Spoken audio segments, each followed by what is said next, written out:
पहले जो लक्षण सामने आया था उसमें एक बड़ा कॉमन लक्षण था, एक काफ़ी ज़्यादा जिस पर चर्चा होती थी वो थी कि स्मेल चले जाना, किसी भी तरह की सुगंध या दुर्गंध नहीं आती थी। जैसे कि बुखार, खांसी, बदन दर्द, सिर में दर्द और फटीग, थकान होना, ये काफ़ी ज़्यादा सिम्टम्स थे जो कोरोना में होते थे। अब भी जो ये सिम्टम्स हैं ये ओमिक्रॉन वेरिएंट की वजह से हो रहे हैं, यानी कि बुखार आना, खांसी, गले में खराश, बदन दर्द, सिर में दर्द, ये हो रहे हैं। लेकिन ये सब हल्के हैं, माइल्ड हैं।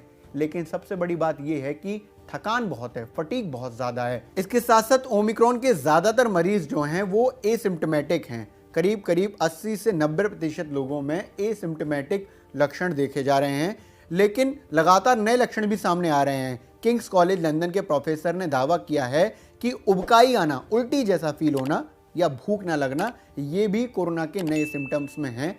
इसके बाद किंग्स कॉलेज लंदन और हेल्थ कंपनी की एक स्टडी में ये भी सामने आया कि शरीर पर अलग अलग तरह के रैशेस हो जाते हैं, तो वो कोरोना के लक्षणों में शामिल किया जा रहा है। रैशेस की बात करूं तो शरीर पर लाल चकत्ते, घमोरी, चिकन पॉक्स जैसे दाने और हल्की सूजन के साथ होने वाले रैशेस जो हैं, जो कई बार चले भी जाते हैं और कई बार हफ्ते 10 दिन के लिए बने भी रहते हैं, उनको माना जा रहा है कि वो कोरोना के नए लक्षण हो सकते हैं। रनिंग नोज यानी कि नाक बह रही है। सर्दी के दौरान काफ़ी बार ऐसा होता है कि मौसम बदलने के साथ, इम्यूनिटी कमज़ोर होने के साथ सर्दी जुकाम हो जाता है, लेकिन जब नाक बहती है, नाक से पानी निकलता है, तो उसको कोरोना के लक्षणों में शामिल किया जा रहा है। दावा किया जा रहा है कि अगर ऐसा हो रहा है तो हो सकता है कि ओमिक्रॉन वेरिएंट की वजह से कोरोना हुआ हो। एक्सपर्ट्स इस बात की चर्चा लगातार कर रहे हैं कि नाक बहना, छींक आना और गले में खराश, इसकी वजह से जो मामले दर्ज हो रहे हैं वो सबसे ज़्यादा हैं। मतलब कि मोटे तौर पर जो लक्षण हैं वो पुराने लक्षण हैं,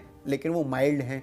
और सबसे ज़्यादा जो लक्षण की चर्चा की जा रही है उसमें ये है कि फटीग यानी कि थकान बहुत ज़्यादा हो रही है, मांसपेशियों में दर्द यानी कि मसल्स पेन और लोअर बैक पेन यानी कि शरीर में पीठ के नीचे वाले हिस्से में जो दर्द होता है उसको माना जा रहा है। वहीं एक्सपर्ट्स ने रात को बहुत ज़्यादा पसीना आने को भी कोरोना के नए लक्षणों में शामिल किया है। उन्होंने ये दावा किया है। इसके अलावा जो दुनिया भर के साइंटिस्ट, एक्सपर्ट्स और डॉक्टर्स कह रहे हैं, उन्होंने कहा है कि कोरोना का कोई भी वेरिएंट हो, चाहे डेल्टा हो, चाहे ओमिक्रॉन हो, उसको हराने के लिए, उसको थामने के लिए, उसको रोकने के लिए अगर हमारे पास कोई एक अकेला टूल है, हथियार है, साधन है, तो वो है वैक्सीनेशन।